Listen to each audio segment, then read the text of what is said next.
देखिए कल थाना तेजाजी नगर के अंदर एक ट्रक ड्राइवर हमारे थाने के अंदर आता है। उसके द्वारा थाने पे सूचना की जाती है कि 35,000 किलो चीनी से भरा हुआ उसका जो ट्रक है उसको कोई लोग चुरा के ले गए हैं। तत्पश्चात चौकी और ट्रक ड्राइवर द्वारा ये बताया गया था कि वह ट्रक को खड़ा करके किसी टायर की दुकान पर टायर खरीदने गया था। उस दरमियान ये घटना घटित हुई। थोड़ा हमको उसके पुलिस को थोड़ा उसके बयानों में विसंगति लगी, तो तत्पश्चात हमने इसको इन्वेस्टिगेट शिकायत के आधार पर हमने इसको इन्वेस्टिगेट करना स्टार्ट किया।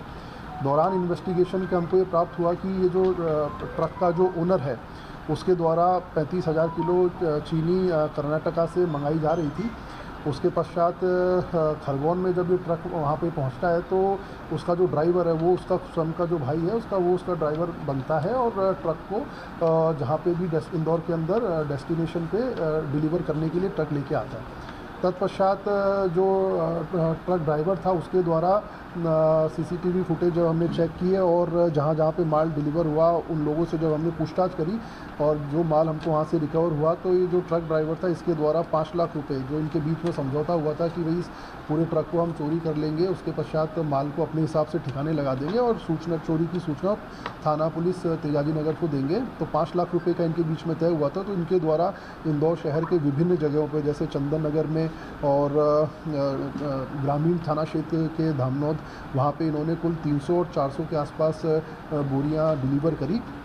सभी से हमने माल रिकवर किया पूछताछ करने उपरांत, तब जाके इस पूरे घटनाक्रम का खुलासा हो पाया और इसके अंदर हमने मालिक जो ट्रक के जो मालिक है उनसे FIR रजिस्टर करके सभी आरोपियों की हिरासत में लिया। सर ये पूर्व से भी क्या इनके ऊपर आपराधिक प्रकरण दर्ज है सर, क्या पहली बार? इनके पूर्व के आपराधिक रिकॉर्ड हम चेक करवा रहे हैं। हाल फिलहाल हमें इनका भी कोई पूर्व का आपराधिक रिकॉर्ड नहीं मिला है, किंतु चेकिंग करवाने के पश्चात इसमें हम और बता पाएंगे। चोरी की शुगर खरीदने वाले हाँ डेफिनेटली इसके अंदर जो हमारे पास इन्होंने 2 जगह इन्होंने, जैसा कि मैंने आपको बताया, एक तो चंदन नगर में एक व्यक्ति के पास इन्होंने 300 के आसपास चीनी की बोरियां बेची थी और एक धामनौद में, तो दोनों को हमारे द्वारा इसमें आरोपी बनाया गया। इंश्योरेंस क्लेम करने का भी कोई एंगल है? नहीं, चूँकि नहीं, जैसे कि इनके द्वारा जैसा कि मैंने आपको बताया कि ये पूरा घटनाक्रम 5 लाख रुपयों को लेकर था कि भाई इसके अंदर इनके आपस में 5 लाख रुपए तय हुए थे कि भाई जो ट्रक ड्राइवर था आप इसको अगर चोरी करवा देंगे तो आपको 5 लाख रुपए हम देंगे। ट्रक ड्राइवर ने अपना निजी वो कि भाई इसमें नॉर्मली तो इतनी ज़्यादा इनकम होती नहीं थी, तो 5 लाख रुपये की एवज में उसने घटनाक्रम किया है। और इसमें जो स्वयं ही जो फरियादी है स्वयं ट्रक ओनर है जिसका माल इसमें चोरी हुआ था। सर इन्होंने जो माल चोरी का बेचा जरूर है कि उनको कितने रुपये में बेचा, मतलब कितने एक्वांटिटी? देखिए चूँकि जो मार्केट वैल्यू होती है वो काफ़ी ज़्यादा रहती है 1 किलो शुगर की। अगर आप देखेंगे तो इन्होंने क्योंकि चोरी का बता के इन्होंने जो कस्टमर को इसी प्रकार से अट्रैक्ट किया करते थे कि अगर आप थोक में माल खरीदने जाएंगे मार्केट में तो आपको मानो कि 100 रुपये का मिलेगा तो हम वही माल आपको 50 रुपये में दे देंगे। और जो इसका जो एक्चुअल मालिक था चीनी का जो ट्रक ओनर था उसको इन्होंने बताया कि भाई ये पूरा ट्रक चोरी हो गया, तो इस प्रकार से इन्होंने पूरा प्लान किया। पूछताछ में शायद उन्होंने पहले भी कबूल किया कि पहले भी इस तरह का जो है ये व्यापार किया काम करती है। देखिए घटनाक्रम कल ही का है और थाना पुलिस तेजाजी नगर द्वारा पूरे घटनाक्रम को 24 घंटे के अंदर ही सुलझा लिया गया है।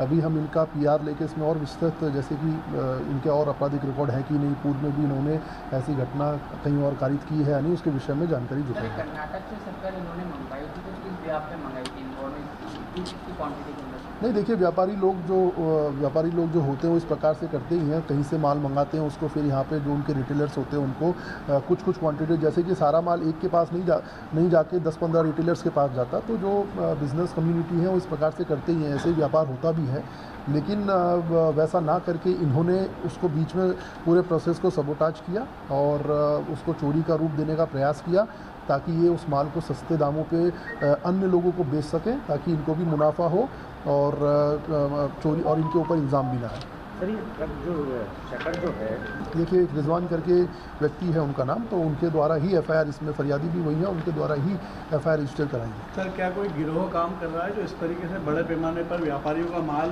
ट्रांसपोर्टेशन के नाम पर गायब कर देता है? देखिए इस प्रकार की शिकायतें पहले भी कई बार आई हैं और पहले भी कई प्रकरण पुलिस द्वारा इसमें कायम किए गए हैं और सफलतापूर्वक जिनकी तस्दीक भी की जा चुकी है। तो इस प्रकार की घटनाएं आमतौर पर होती रहती हैं।